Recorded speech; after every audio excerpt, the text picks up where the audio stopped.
was interesting. What did you make of his vibe overall? I think something mentally wrong with him. I don't think he's like all the way there mentally. I think he's crazy. Legit? That's my opinion. Yeah, I think he's legit crazy. I think something really wrong with him, but that's what make him dangerous. I think them the guys is the most dangerous people. Them delusional, crazy people who want to be the best and want their spot at greatness. So I gotta respect it, but I think something is definitely off with him. When it comes to it, competition is competition, man. This is competition and currency, and you can't be friends in this game. I don't see it. I think that's what makes them soft. It's what makes our era a little bit fragile. So I think the guys like myself that still carry that with the heart of a champion and holding the Ring Magazine world title, I think that maybe we have a different form of looking at it and make boxing great again. Stevenson didn't tiptoe around it during a live interview. He walked straight up to the truth as he sees it and confronted Teofimo Lopez head on. I don't carry it that way. But you're in my way. The mentality is never going to be that way. But you're in my way. But you're in my way. So I got to move you out my way. That's how I look at this. Nope. Ain't nobody taking food off my table. That's all I'm going to say. But I'll tell you this, though. You bit more than you could chew. That's cool. You can feel that way. For sure. But come fight night, you're going to realize this is a lot different than being on the outside than being inside of there. As they all say. Okay. I'm slow, right? Mentally. Oh, my God. Mentally. Okay. I'm talking about I'm slow in the boxing ring, right? Mentally. I'm talking about the boxing ring, what you was talking about. I'm slow, right? Mentally. Okay, you're going to see. I promise you're going to see. Shakur flat out said something feels mentally off with Teofimo, calling him crazy in that way only fighters understand, not as an insult, but as a warning, because that edge is exactly what makes him dangerous in the ring. It was one of those moments where honesty hit harder than trash talk. Teo, did you feel the same way watching him as an amateur? I'll be honest, I'm gonna be real honest. He was a lot better younger. Oh, he was better when he was younger? Especially at the JOs, Junior Olympics. He was whooping feet, yo. All right. He was crazy with it? Yeah, he was mad nice. You don't think he developed enough power or something? It's not about the power. I think that he just focusing too much on one arsenal. What, the defense? Yeah, defense. This defense. Yo, don't tell me too much, because I don't want you to say that you told me the game plan, you gave this, so I don't want no excuses. So don't say too much. All right, Canelo Crawford. No, I could give him that. I could tell him all the game plans and everything, because a true master in anything in boxing, the sport, you got to master yourself. You got to learn how to beat yourself. So if I give you all the tools on how to beat me, and I beat you, I already know how to beat you, bro. Nobody beat me. I already know how to beat you. All right, well. Shakur basically saying unpredictability is a weapon if you know how to use it. At the same time, he didn't blur the lines when the conversation turned to levels, making it clear that if Teofimo ever stepped in with Terence Crawford, that's a fight that ends badly for Teo, full stop. He's talking about, like, once he gets through you, then he wants Crawford, names like that. How do you think he would do against someone like Terence at this point? I think he gets knocked out. Can't even hang with him. Yeah, he's too little. But it's too big for him. Right. As far as skills, though, do you think he's on par with the likes of Terence?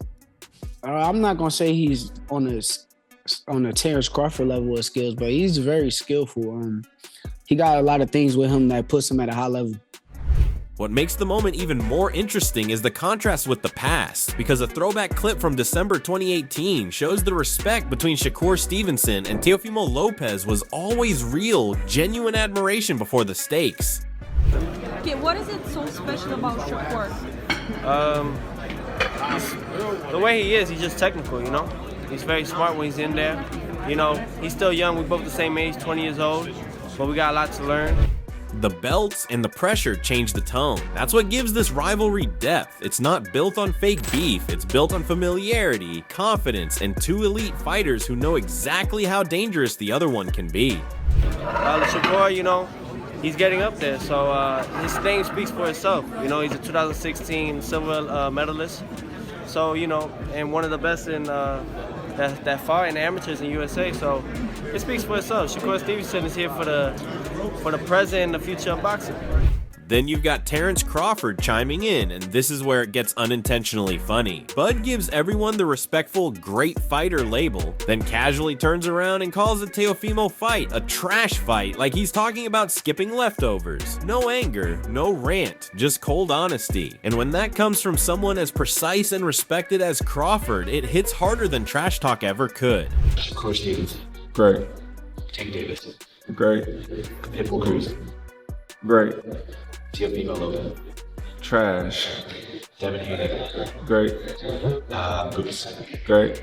Snell. Great. And your opponent this weekend. Great. And right after hearing Terence Crawford drop those brutally calm opinions, the vibe somehow gets even more chaotic when Ryan Garcia jumps into the mix, because Ryan talking boxing is always half analysis, half group chat energy. I'm listening to this and thinking, yeah, this is exactly how real fighters debate fights, when the cameras aren't supposed to be rolling. No suits, no filters, just bets flying around like it's poker night. Ryan locking in on Shakur Stevenson by decision isn't some casual pick either. It's him breaking it down like, look, this turns into chess before it turns into damage. Sorry, Shakur, I know we were, going at it right now, but I do have you beating him. I do see that your style, he can't f with. Oh, sorry, damn, I cussed myself. And you're on the show. That's the second leg. That's a fine, yo. That's a fine. But I gotta say one thing, Teofimo does got that rock on him, has that one punch power. I see that, you fought a little different with what's his name, Cepeda. Do you think you're gonna fight that same way, or it's gonna be a little different? I see it a little different, but when I fight Teo, I'm gonna have to fight different that night. I could do it all, bro. I got so much things in my arsenal to where I could do everything that I need to do to come out victorious. And I actually agree with the core of his point. Teofimo doesn't apply the kind of constant pressure that makes Shakur panic bike around the ring. Shakur's not worried about floods, he's worried about lightning strikes, 1 or 2 shots at a time. And when Ryan starts saying it gets ugly late, that's not disrespect, that's experience talking. He's basically saying once Shakur reads the timing, the puzzle starts losing pieces. What? Teofimo don't even put pressure like that. How can he be on a pedal bike if he don't put no pressure, real pressure like that? But Teo could crack a little bit. Yeah, he could crack, but he's not a pressure fighter. They both got tough defense, though. Yeah, Shakur just has to watch for a single shot here, single shot there. He's not going to worry about volume, coming forward, hard-hitting guys. He's going to be watching for 1, 2 shots at a time. Teofimo just doesn't put pressure like that for Shakur to even run, The funniest part is how confident everyone sounds while completely disagreeing, like they're all betting lunch money but talking legacy. You've got one side saying Shakur picks him apart, the other saying Teofimo cracks him eventually, and nobody's backing down. And when Ryan casually drops that southpaw counterpuncher line like it's checkmate, you can tell he's seeing a matchup nightmare, not a highlight reel. Whether you agree or not, this wasn't clout talk. This was fighters arguing inches, timing, and habits. That's just what it is. Unless he changes up his whole game plan and his whole fighting style. Which he possibly could and shock me. But at the end of the day, Shakur's going to pick him apart. I can see it, bro. One, Teo don't even do good with counterpunchers. And another thing, he don't even do good with southpaws. And now you got a southpaw counterpuncher? Come on, bro. This is a bad matchup for Teo. Bad matchup. It's gonna be like Sandor Martin all over again. And right after Ryan breaking it down like a late-night group chat debate, the energy flips completely when Teofimo Lopez steps to the mic, because this is where confidence turns into combustion. I'm listening to this and thinking, yeah, this isn't trash talk, this is Teofimo in full main character mode. The man is standing there talking about eyes not lying, legacy being written in real time, and fighting at Madison Square Garden like it's his personal proving ground. And honestly, I get it. When Teofimo says he risks it all every time, no rematch clause, no safety net. That's not bravado. That's a fighter who believes pressure sharpens him instead of breaking him. You can hear it in how loose he sounds, joking 1 second, preaching greatness the next. Like his mind is already calm while everyone else is nervous. What makes this interesting is how he frames the mental talk. He's not denying the chaos, he's embracing it. He's basically saying, I'm just being me. If that gets in your head, that's your problem. Talk to me about this fight. Were there any concessions you have to make, any stipulations that are of interest? Is there a rematch clause in this? No rematch clause. We risk it all the time. No need for a rematch clause. Oh my goodness, man, this thing means everything to me. This is just another fighter, another column into my own pedigree, to my own style. This is what it is, you know, and what better way than here at Madison Square Garden. This will be number 10 fighting here in the Mecca. This will be number 5 in the big room. So I'm very blessed, I'm very thankful, and nevertheless, man, I want more. Let's see who we get after this. We just gotta keep it going, man. We're not even in our prime yet. You know, I know I said it earlier, but we're not in our prime yet. And that's classic Teofimo, because when he's comfortable being unpredictable, that's usually when he's dangerous. I also love how he keeps circling back to growth, talking about footwork, lessons learned, evolution. Like, this fight isn't just about beating Shakur Stevenson, it's about leveling himself up again. And then there's that underdog chip creeping back in, him questioning why boxing keeps doubting him, why he's always the guy people underestimate until the lights come on. You can feel that hunger. The confidence isn't clean or polished, it's raw, a little chaotic, but grounded in belief. And when he starts talking about future roads leading to bigger fights, even mentioning Devin Haney, you realize this isn't just a single night for Teofimo. This is a statement tour. You may not agree with everything he says, but one thing's clear, he's not showing up to survive rounds. He's showing up to force the story to bend his way. I'm gonna say it to you guys. If you want to be liked in boxing, be good at it. You want to be loved in boxing, be great at it, or be the best at it. But if you want to be hated in boxing, be the greatest at it. It's just point blank period, and I think that's what it is. And what it comes down to is that they got to bring a lightweight to come over here and try to take and dethrone Teofimo because they got no other options. I'm excited for this whole thing, and whether they get it right or wrong, at the end of the day, the right person's going to win that night, and that'll be Teofimo.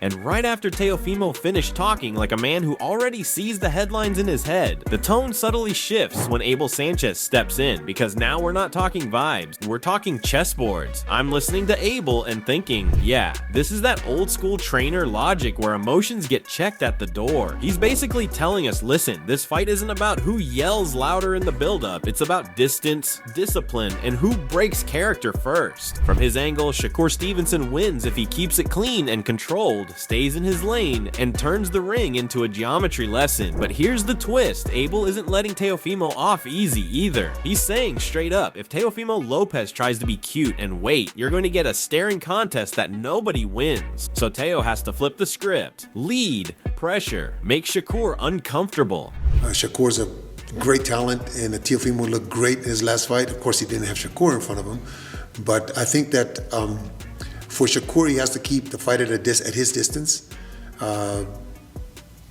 If he does that, I think it's a win for him. Teofimo, he's more, he wants to draw you and he wants to counterpunch. He's gonna have to be a different guy this time. He's gonna have to attack. He's gonna have to be leading the fight, or else it's gonna be a boring fight. I don't think it'll be a boring fight, but if he sits back and waits for Shakur's going to wait for him, then it's not going to be exciting. But I think Teofimo will attack. I think Teofimo has to attack. I think Teofimo has to do what Zepeda did, except for Teofimo's a lot more talented than Zepeda was. And that's where this gets spicy, because Abel isn't predicting fireworks, he's predicting tension. The kind of fight where both guys win rounds, trade moments, and have you arguing with your friends by round 8. And when Abel lands on a draw, that's when I really leaned back like, okay, now you've got my attention, because that's not a safe take, that's a chaotic one. A draw means nobody fully imposes their will, nobody gets embarrassed, and everybody leaves with questions instead of answers. I love how he frames Shakur as one of those fighters who's almost too good for his own popularity. The Andre Ward comparison says it all. If Teofimo presses him the right way, Shakur might end up looking incredible while still making people uncomfortable. And Teofimo, Abel basically says the name alone is enough motivation to drag him into peak condition at 140. No shortcuts, no half effort. So I think that, I honestly, I see a draw. I don't know why I see a draw, but I just see them both having great rounds and giving us the kind of fight that I think the public is looking for.